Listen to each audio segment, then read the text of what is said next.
folks. Welcome to another AutoCentral show, SA's #1 motoring podcast powered by AutoTrader. And I'm your host, George Mini, and I have none other than Wandi in the house again. And if you happen to miss the live broadcast of our podcast, you can always catch up by visiting our YouTube channel, youtube.com/AutoTrader SA. How's it going, Wandi?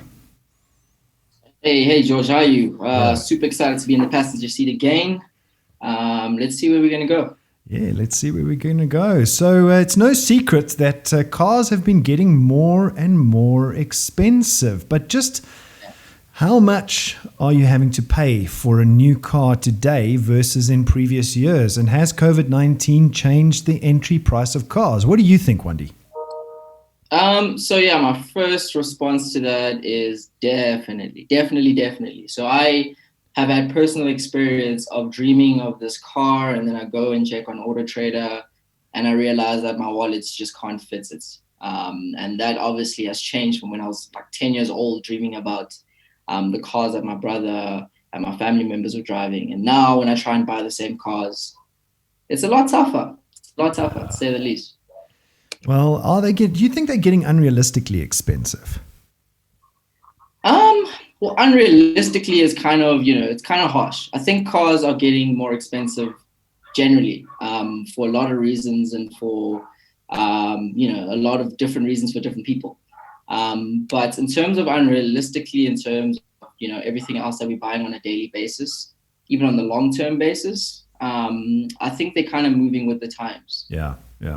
Well, I mean, the average cost of a financed new car in June 2020 was 321,715 Rand. I mean, from our data, Wandi, what is the average price of a used car? It's lower than that, right? Yeah, it's much lower. I think when we looked at our AutoTrader industry reports, what was revealed is that on average, a used car was setting people back around 280,000 Rand. So you do get, 40,000 Rand cheaper, give or take a few thousands if you do go used. Yeah. But yeah, new car is kind of what everyone wants. So 321 is a bit higher than what people are, completely ready to be spending on. Yeah, well, I mean, if we go back to 2009, the average property prices have around double the average car price. Would you say that kind of sounds fair? And at the end of 2018, the average house price was 2.5 times greater than the average car price. So in 2009, it was double, and in 2018, about 2.5 times. So if you just use property prices as a yardstick, it's increased by 0.5x to what it was in 2009. I mean, do you think that's an indication that cars are more expensive? Well, if we look at housing prices from, say, 2009, that's just after the big crash. And we saw that there was a huge uptick in terms of housing costs straight after the 2008 market crash. Whereas cars, on the other hand, haven't had as big as a jump in terms of average pricing. So I think with regards to houses, people have kind of lost a little bit more versus with cars. I think they've kind of kept a pretty consistent growth range over the years. I mean, it's interesting to see the different parallels. Cars didn't suffer from the housing bubble, right? So that increase of 0.5 times, is that not indicative of that housing bubble having come down and crashed? Yeah, that's in the fact that inflation was always going to have a hit on everything. People have essentially been gaining more money in their pockets, so therefore it makes kind of sense for cars to become more expensive. I mean, cars... if we look at the sort of cars that we had then versus now, I think we are getting a little bit more value. There's a lot of things that you would have paid a massive premium back in 2008 or 9, whereas now they sometimes are standard with the cars that you're buying. So different ways of looking at it.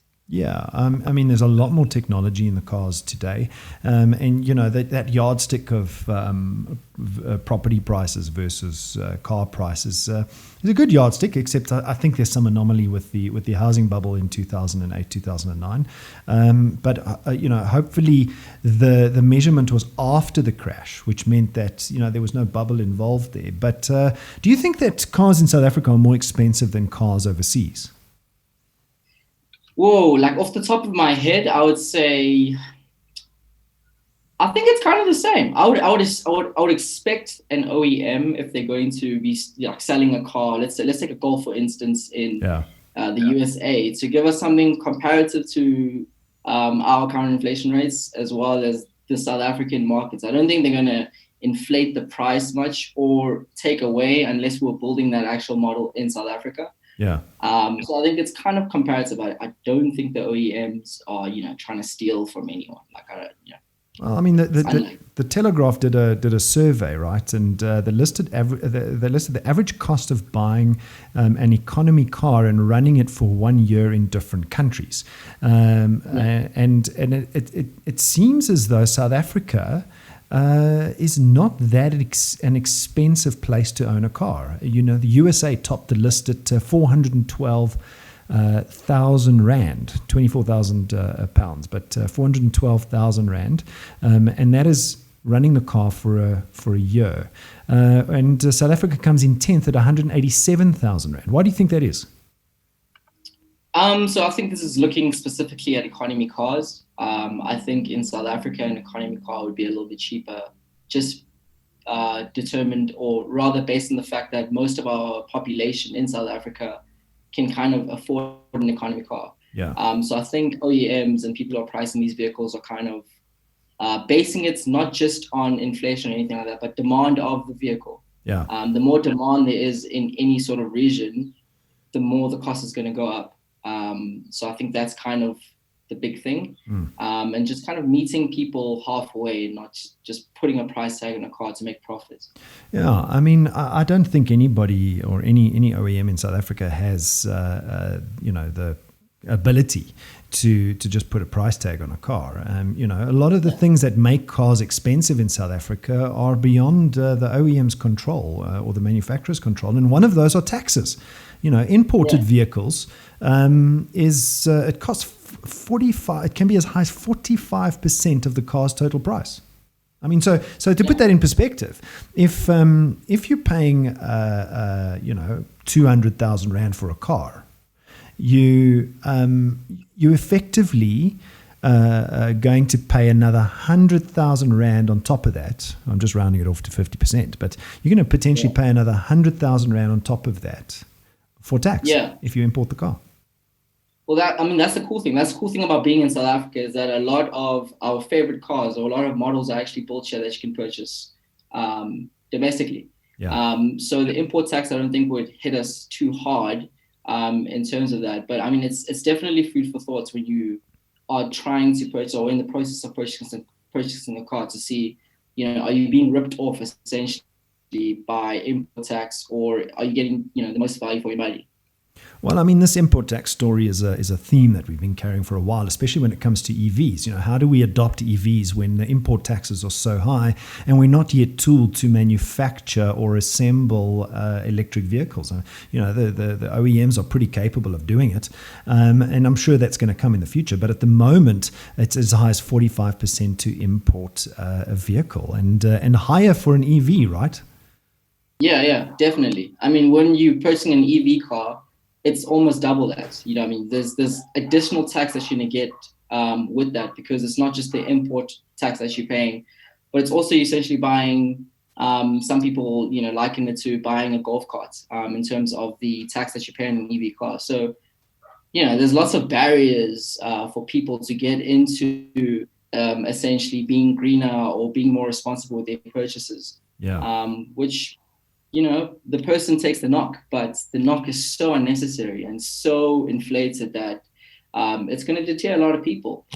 So we definitely have to start having these conversations with governments and people in general in understanding these taxes. The powers that be. And cars assembled in South Africa don't necessarily escape these taxes because there's still taxes levied on imported parts and the vehicles parts that are used to assemble. So that's built into the cost of the car anyway. Just because they don't incur the import tax on the whole car doesn't mean that there's no import taxes, because those parts still have to come across the border, right? Yeah, well, that's something that I actually never thought of. It doesn't matter what car you kind of get, you still need to consider the fact that your car is going to need parts at some point. It's just how things work. Things deteriorate over time, and you're going to incur these costs. So whenever you are thinking about purchasing a car, I think it's really important to understand exactly how much the maintenance of it and sustaining it is going to cost, because it's not just the price tag that you have to worry about, but all these other things that come in afterwards. Well, I mean, I was surprised to learn that this part I'm not surprised to learn, but the next part I am, is that extras that come with particular car models dramatically differ from country to country. I mean, that's normal, I guess. But in South Africa, entry-level cars tend to include a higher than average number of extra features. Consumers expect and even demand things like ABS brakes, airbags, air conditioning, and sound systems, whereas that's not necessarily the case on entry-level cars in other countries. Yeah, I read a stat somewhere that spoke to, I think it was BMW or one of these I guess, premium brands. I learned that South Africa is one of the biggest purchasers, I think, of the BMW or the Mercedes in the world. Yeah. I think it just goes down to who we are as South Africans. I think we do, expect a little bit more.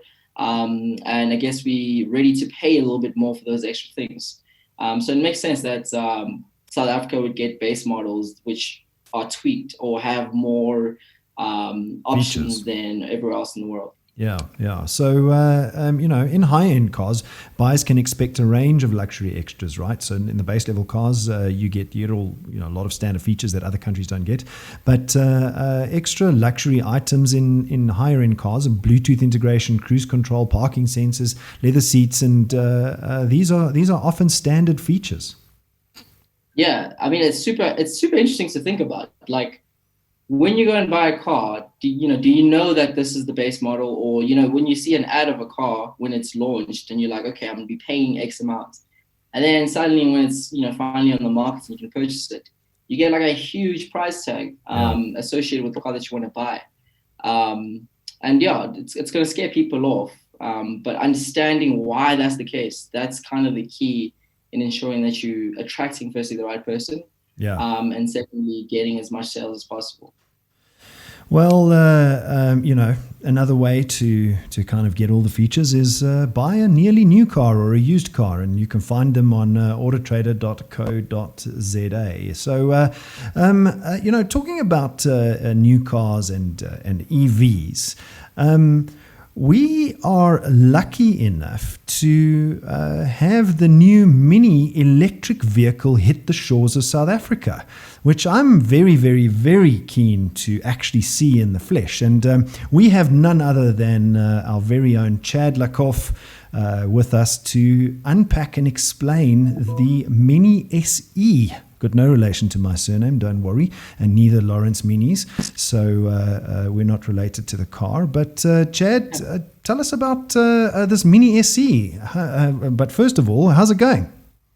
Hi, how you guys doing? Yeah, good. Yeah, Mini SE. It's a bit of a foot in the water, toe in the water for Mini at the moment. So they're largely testing the waters to see how the uptake will be on what is a full electric Mini 3-door hatch. And Chad, this is hailed as the cheapest EV in South Africa, at a price tag of over, 600,000 Rand? Doesn't sound cheap to me. No, I mean, 600,000 Rand is nothing to be sneezed at, but there's no denying the fact that it is the cheapest EV in the country. The S model comes in at 642, and the L model comes in at 722. Wow. The L model is sort of the one that you want. It has a couple of the nice little creature comforts and features and that sort of thing. But when you consider that its nearest full electric rival is, what does the i3 go for? The i3's 720 odd itself. It's virtually the same. I think it's 300 rands difference between the two of them. Yeah. There's really not that much in it. Yeah, there's not that much in it between the i3 and the Mini SE. And talking about the i3, I believe that the Mini SE's base is based on the i3. Is that true? So the running gear and batteries are based on the i3. Okay. Of course, the i3 was built in a sort of ladder chassis style way, where it had the platform and the batteries and the motors and all that type of thing. And of course, that was rear-wheel drive as well. Yeah. And it then had the body sort of lumped on top of it, this composite body just plopped on top of that. So a real, let's say, archaic way of approaching vehicle building and that, but it is still one that is used today, almost like, like I say, like ladder chassis, whereas the Mini still sort of uses a slightly more bespoke sort of monocoque style design. Yeah. They still use Mini base suspension and that. They've just modified the componentry from the BMW i3, the batteries, the motor and that, and put it into a shape that is very familiar to us. Okay. And rather easier to digest than what the i3 was when it launched, let's be honest. I've seen an incredible amount of marketing for this SE. It's literally all over my Instagram. It's everywhere. It seems that's called algorithms. Yeah, of course. I assume that I'm the market that they're trying to get to. Yeah. But it seems like they're putting a lot of eggs in this basket.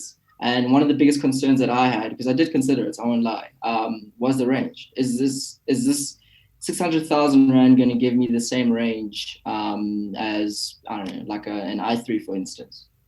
Well, yeah, it's pretty much going to give you the same range as an i3. I mean, it's got the same 32.6 kilowatt hour or 94 ampere hour battery pack, and it uses the same motor. I don't think there's much variation in terms of their weights either.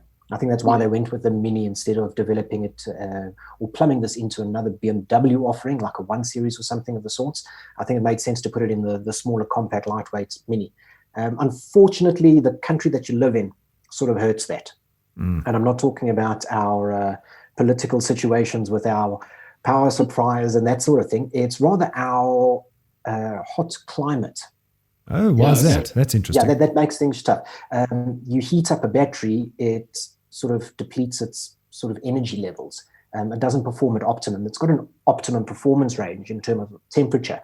And for the most part, and especially in summer months, we sit, on the high side of that scale. So that depletes it. Other countries are going to get about 235 to 270 kilometers out of a full charge, whereas we're only going to get 217. Let's be realistically, you're not going to run it to zero, so you can work with 180, 190 kilometers and leave something in reserve to make sure you get to a plug. That's not a big range, hey? I'm surprised that the car is, only capable of 200 kilometers. We got things like, let's not compare it to Tesla. I suppose everybody compares every electric bloody car to Tesla. But I suppose that is the benchmark, 300, 400, 500 kilometers. What's restricting the Mini from doing those sorts of ranges? Is it just the battery pack? Is it the technology or just the number of batteries? Yeah, the modular cell sort of layout and that. It is rather clever in the fact that it's got individual modules in the battery pack. So if there's an issue with one of them, you don't need to replace the entire thing. You can just replace that module. It's got a chipset on it and a daisy chains with the rest of them. So, that makes maintenance or the concerns around maintenance and battery life and that sort of does away with that. And it's a little bit of a trade-off because it's not the most effective and efficient. George, you're a big proponent of EV as well, and a lot of it is just limited by the lithium-ion nature of the batteries. Yeah, we're limited by the mechanical structure, not mechanical structure, but the actual physical nature of the battery itself. Now, what is this car like to drive, Chad? Is it like driving an i3 if you close your eyes? No, it's like driving a Mini. Okay. And that's the best part about it, is I said it when I reviewed the i3, that thing has stupidly narrow tires. A base model Uno came out with the same width tires back in the day, just to give you an idea. Yeah. But they were little 13s or 14 inches. The i3 runs on 19-inch wheels, but these stupidly narrow tires. Whereas the Mini has more sensible tires. So it's got the same great grip levels. It's got the same suspension as a 3-door mini hatch. It's a little heavier by about 147 kilograms, I think it is. So that's like maybe carrying one of your larger friends around with you on a drive. I've got a few of them. Or two of Wandi and myself. And there's a little extra weight. It does ride slightly higher. It's about 18 millimeters higher or so.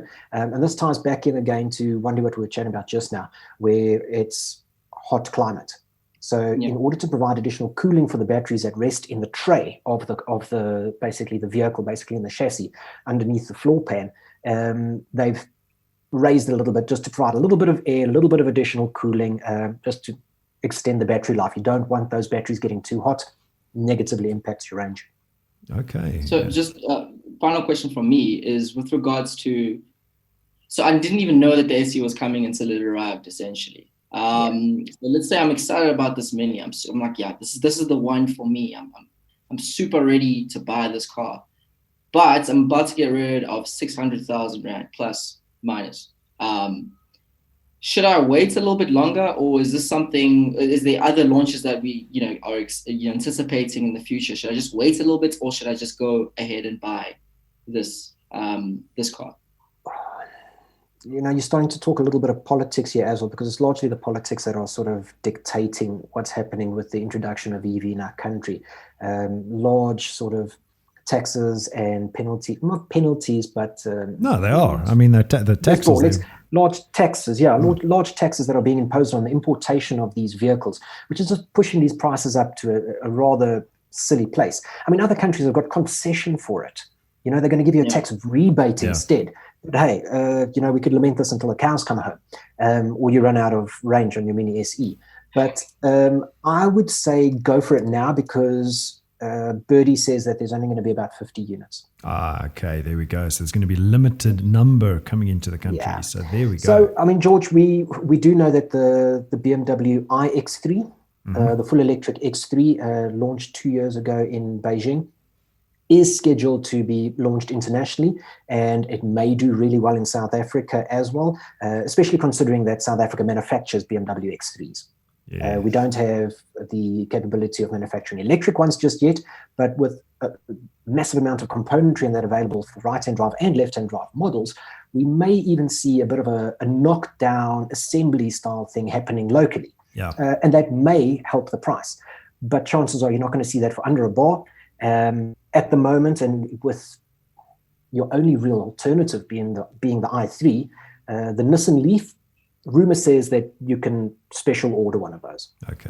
But I wouldn't put my eggs in that basket just yet. The Mini SE is probably going to be a pretty decent way of going about things. Well, there you have it. The Mini SE full electric. If you want to go and have a look at Chad's review on the Mini SE, go to autotrader.co.za under our review section, and you will find the Mini SE reviewed by none other than the one and only Chad Lückhoff. And I know that you had a limited amount of time with this car because everybody wanted part of it. So your final thought on the car, let's give it a score out of 10. It is slightly compromised. So, let's just work with the cons here quickly. It is slightly compromised in terms of range. Charging infrastructure outside of city centers is a little limited, so it's not really viable there. But it still drives like a Mini. It has virtually exactly the same space as a regular Mini. They kept the boot at 211 liters. Wow. The exact same as they haven't encroached, so you're not losing anything there. It drives really well, and the sort of torque delivery is really addictive. So, that's like a check in the good box. Yeah, I'm going to hover 6.34. 6.34. There you have it from Chad Lückhoff. 6.34 for the Mini SE. Let's round it off to 7. Let's round it off to 7. Okay, all right. Well, I think Wandi, we should start keeping these scores from Chad and the guys. It's a 7 out of 10 from Chad. Thanks, Chad. Appreciate that as always, and have yourself a lekker week. Fantastic. Thanks, guys. You guys have a great one. Cheers. Well, Wandi, Mini SE, I'm sure you're going to want to drive one soon. Let's get into Ask AutoTrader. And, every day people send questions to AutoTrader, and some motoring-related questions, other car-related questions. And so Wandi and I will now attempt to answer some of these questions. And what's the first question we got there, Wandi? Yeah, we've got 3 burning questions, and the first one comes from Golisto. He or she, not sure if it's male or female, but they asked, can I buy a vehicle from a dealer if I have my own private vehicle finance? Well, I mean, my view on this is don't do it. And the reason I say don't do it is often people walk into a dealership and they've got their own private finance, or they're paying cash. And what they don't realize is that the dealership is incentivized to finance the vehicle. Incentivized how? As in, so the dealership earns a commission. So the dealership earns a commission on the finance on the vehicle. So therefore, if you walk into a dealership with your own private finance, the dealer is going to make nothing on the finance of that vehicle, which means that the dealership is not incentivized to give you any kind of discount.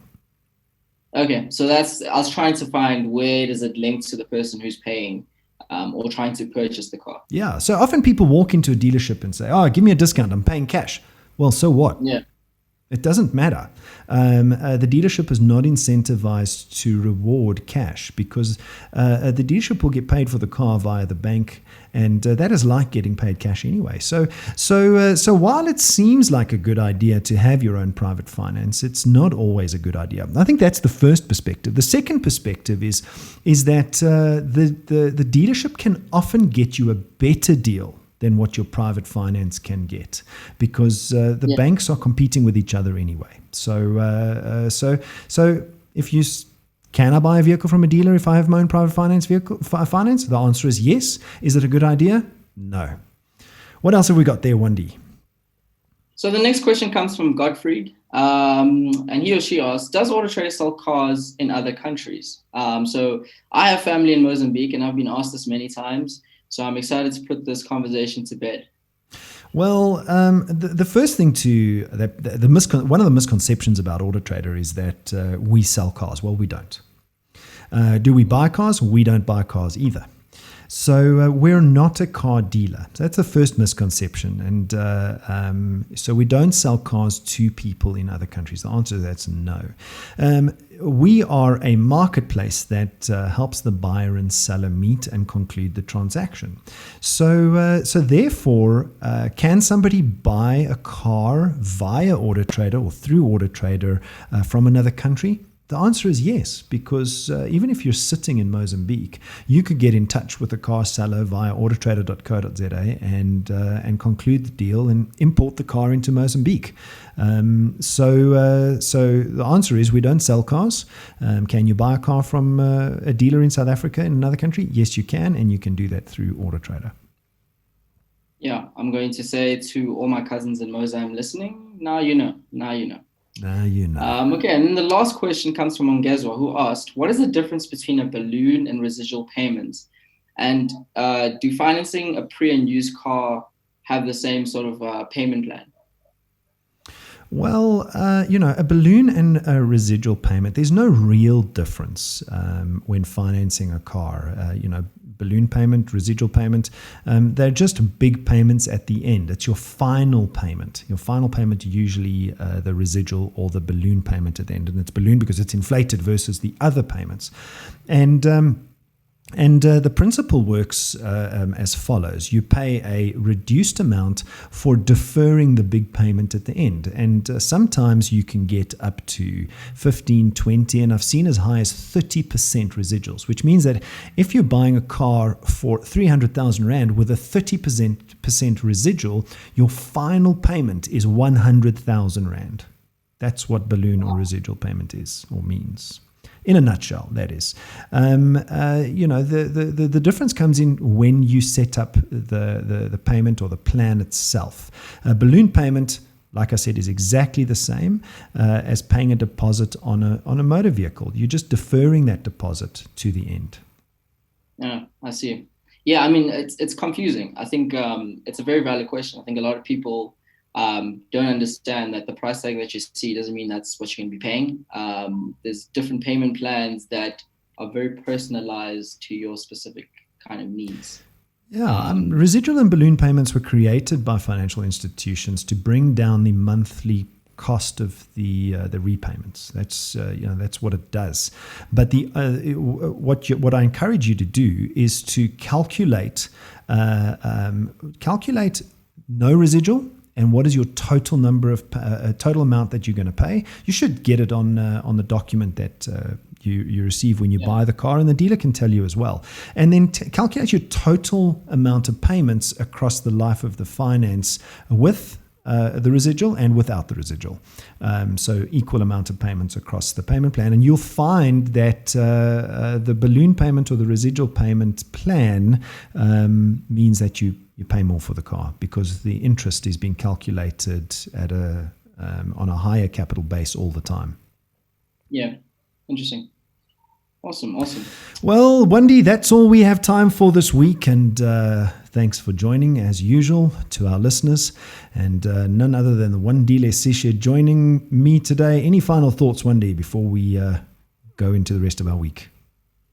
Yeah, there's lots of F1 things happening. So, I think maybe next week we might be able to touch on a little bit of all the action that's happening there. But otherwise, just stay driving. And if you're looking for a car, always search AutoTrader. Always search AutoTrader. So there you have it, ladies and gentlemen. Another week of AutoCentral done and dusted. And myself, George Mini, and Wandi Lesishi. See you next time.